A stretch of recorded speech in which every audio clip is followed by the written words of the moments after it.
Hello friends, പുതിയൊരു വീഡിയോയിലേക്ക് എല്ലാ കൂട്ടുകാർക്കും സ്വാഗതം.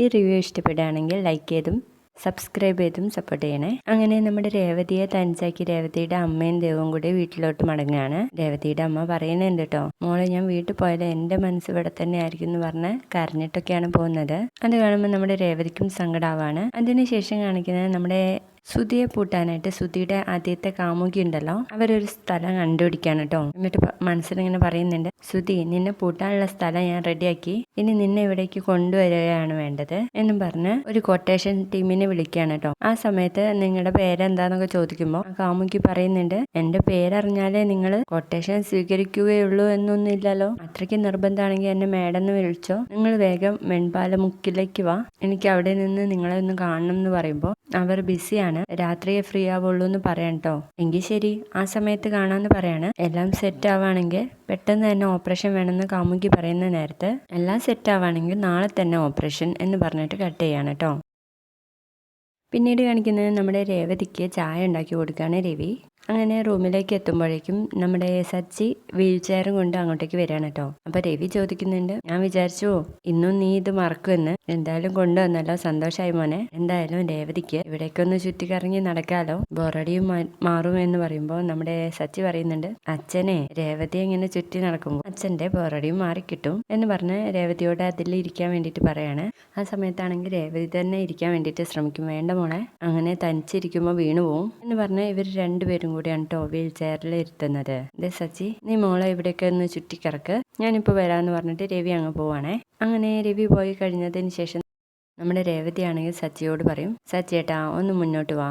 അച്ഛൻ പോയി എന്ന് പറഞ്ഞിട്ട് നല്ല ചാടി കളിച്ചാണിട്ട് വരുന്നത്. അച്ഛനില്ലല്ലോ, വേഗം ഉമ്മത്താന്ന് പറയുമ്പോൾ രേവതി നേരെ ഷർട്ടിലേക്കായിരിക്കും കേട്ടോ നോക്കുന്നത്. ഇതെന്താ സച്ചിയേട്ടാ ഷർട്ട്, ഇതെന്താ ചുളിഞ്ഞിരിക്കുന്നേ, ബട്ടൺസ് പൊട്ടിയിട്ടുണ്ടല്ലോ, അതെങ്ങനെ സംഭവിച്ചു എന്ന് ചോദിക്കുമ്പോൾ നമ്മുടെ സച്ചി ഒന്നും പറയുന്നില്ല കേട്ടോ. സച്ചി പറയും, അത് ഞാൻ ഇസ്തിരി ഇട്ടില്ല അതുകൊണ്ടാന്ന് അറിയണേ. അതൊന്നല്ല, ആരോടെങ്കിലും അടി ഉണ്ടാക്കിയിട്ടുണ്ടോ? അച്ഛൻ നിൽക്കുന്നത് കൊണ്ട് ഞാൻ ചോദിക്കാഞ്ഞതാ. അച്ഛൻ സംസാരത്തിനിടയിൽ മോന്റെ ഷർട്ട് ചുളുങ്ങിയതൊന്നും കണ്ടിട്ടുണ്ടാവില്ല. സച്ചിയേട്ടാ സത്യം പറ എന്ന് പറയുമ്പോൾ, നിങ്ങൾ ആരോടെങ്കിലും അടി ഉണ്ടാക്കിയോ? അയ്യേ, ഞാനങ്ങനെ ഒന്നും ചെയ്തില്ല എന്ന് പറയണേ സച്ചി. അപ്പോ നിങ്ങൾ പോലീസ് സ്റ്റേഷനിൽ പോയി കംപ്ലൈന്റ് കൊടുത്തു എന്ന് പറഞ്ഞത് കള്ളാണല്ലേ? നിങ്ങൾ തന്നെ എന്നെ ആക്സിഡന്റ് ഉണ്ടാക്കിയ ആളെ തല്ലാൻ വേണ്ടി പോയല്ലേ? ഞാൻ അങ്ങനെയൊന്നും ചെയ്തില്ല രേവതി. അതെ, നമുക്ക് ചുറ്റിക്കറങ്ങാൻ വേണ്ടി പോവാന്ന് പറഞ്ഞിട്ട് വീൽ ചെയറിൽ ആയിട്ട് മുന്നോട്ട് പോവാണ് കേട്ടോ. പിന്നീട് കാണിക്കുന്നത് നമ്മുടെ മുത്തശ്ശി വന്നിട്ട് ഇറങ്ങാൻ കേട്ടോ ഓട്ടോറിക്ഷയിൽ. അത് കാണുമ്പോൾ രവി പറയും, അമ്മേ ഓട്ടോറിക്ഷയുടെ ഒരു പൈസ ഞാൻ കൊടുത്തോളാം, വേണ്ട എനിക്കറിയാം കൊടുക്കാൻ എന്ന് പറഞ്ഞ് ഭയങ്കര ചൂടിലാണ് വരുന്നത്. എങ്കിൽ പിന്നെ അമ്മേ ഈ ബാഗ് ഞാൻ പിടിച്ചോളാം എന്ന് പറയുമ്പോൾ, എനിക്കറിയാം ബാഗ് പിടിക്കാൻ. അമ്മ എന്താ ഇത്ര ചൂടില്ലെന്ന് പറയുമ്പോഴേക്കും രവിയുടെ ചെവി അങ്ങ് പിടിച്ച് തിരിക്കുകയാണ് കേട്ടോ. എന്താടാ എന്റെ മോൾക്ക് ആക്സിഡന്റ് പറ്റിയത്, എന്നെ ഒന്ന് വിളിച്ചു പറയാഞ്ഞിരുന്നത്, അമ്മ വിഷമിക്കേണ്ടെന്ന് കരുതി, അതുകൊണ്ടല്ല അമ്മ ഇപ്പോഴെങ്കിലും വിളിച്ചു പറഞ്ഞത് എന്ന് പറഞ്ഞപ്പോഴും ചെവി വിടുന്നില്ല കേട്ടോ. രേവതി മോളൊന്ന് കിടന്നപ്പോഴേക്കും ഉത്സവപ്പറമ്പ് കഴിഞ്ഞ പൂരപ്പറമ്പ് പോലെ ആയില്ലേ ഈ വീട് എന്ന് ചോദിക്കുമ്പോൾ രവി പറയുന്നുണ്ട്, അതെ അമ്മ പറഞ്ഞത് ശരിയാണെന്ന് പറയണേ. മുറ്റത്തൊരു കോലം കൂടി വരച്ചിട്ടില്ല എന്ന് പറയുമ്പോൾ, ആര് വരയ്ക്കാനമ്മേ, രേവതി മോളല്ലാതെ 2 പെണ്ണുങ്ങൾ കൂടി ഈ വീട്ടിലുണ്ടല്ലോ, അവർക്കൊക്കെ ഇതൊന്നും അറിയില്ല അമ്മേ എന്ന് പറയണേ. എന്റെ മോൾ എവിടെ കിടക്കുന്നേ എന്ന് ചോദിക്കുമ്പോൾ രവി പറയുന്നുണ്ട്, സുധിയുടെയും ശ്രുതിയുടെയും റൂമിലാ, അതിനുവേണ്ടി അവര് വഴക്കുണ്ടാക്കിയിരുന്നു, എന്തായാലും ഇനി വഴക്കുണ്ടാവില്ല, അമ്മ വന്നല്ലോ എന്ന് പറയണേ. അങ്ങനെ നമ്മുടെ മുത്തശ്ശിയാണെങ്കിൽ എൻ്റെ മോളെ ഒന്ന് കാണട്ടെ എന്ന് പറഞ്ഞിട്ട് രേവതിയുടെ അടുത്തേക്ക് പോവാം. അവിടെ വെച്ച് കാല് കാണുമ്പോൾ തന്നെ തകർന്നു പോകുന്നുണ്ട് കേട്ടോ മുത്തശ്ശി. അച്ഛമ്മ ഇങ്ങ് വേഗം വന്നോന്നൊക്കെ ചോദിച്ചിട്ട് നിൽക്കുന്ന സമയത്ത് നമ്മുടെ രവിയോട് പറയുന്നുണ്ട് കേട്ടോ, എങ്കിലും നിന്റെ ഭാര്യ ചെയ്തത് വല്ലാത്തൊരു ചതിയായി പോയി. രേവതി മോൾക്ക് ആക്സിഡന്റ് വന്നപ്പോൾ തന്നെ വേണം നിന്റെ ഭാര്യയ്ക്ക് തീർത്ഥാടനത്തിന് പോവാൻ. അവൾ അത് ഓർത്തോ, നിന്നെ ഓർത്തോ, അതും പോട്ടെ നിന്റെ മക്കളെ ഓർത്തോ, ഒന്നുമില്ലാത്തൊരു തീർത്ഥാടന യാത്ര, അവൾ ഇങ്ങ് വരട്ടെ ഞാൻ വെച്ചിട്ടുണ്ടെന്ന് പറയാണ്.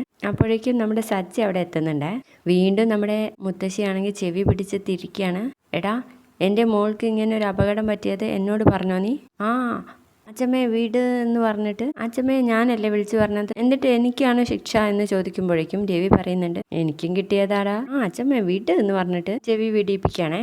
അതിനുശേഷം കാണിക്കുന്നത് നമ്മുടെ രേവതിയെ മുത്തശ്ശി വീൽ ചെയറിൽ തള്ളി പുറത്തേക്ക് കൊണ്ടുപോകുന്നുണ്ട്. അവിടെ വെച്ച് സംഭവിച്ചതൊക്കെ എങ്ങനെയാണെന്ന് ചോദിച്ച് മനസ്സിലാക്കുന്ന മുത്തശ്ശി ഗോവർദ്ധനെ പോയി അടിക്കാൻ വേണ്ടിയിട്ട് ആവശ്യപ്പെടുകയാണ് കേട്ടോ. അപ്പൊ തന്നെ രവി പറയുന്നുണ്ട്, അമ്മയ്ക്ക് ഇത് എന്തിന്റെ കേടാ, വെറുതെ അവനെ പറഞ്ഞ് തിരിപ്പിക്കാതെ എന്ന് പറഞ്ഞിട്ട് സച്ചിയെയും കൂട്ടിയിട്ട് ഉള്ളിലേക്ക് പോവാണ് കേട്ടോ.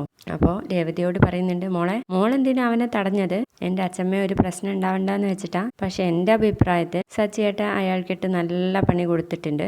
അതാണ് എൻ്റെ മോൻ, ഞാൻ വളർത്തിയ എൻ്റെ സച്ചി, അങ്ങനെ ആയിരിക്കണം എന്നൊക്കെ പറഞ്ഞ് നല്ല വീരവാദം പറയാനിട്ട് മുത്തശ്ശി. വീഡിയോ ഇഷ്ടപ്പെട്ടാൽ ലൈക്ക് ചെയ്തൊന്ന് സപ്പോർട്ട് ചെയ്യണേ. ബൈ.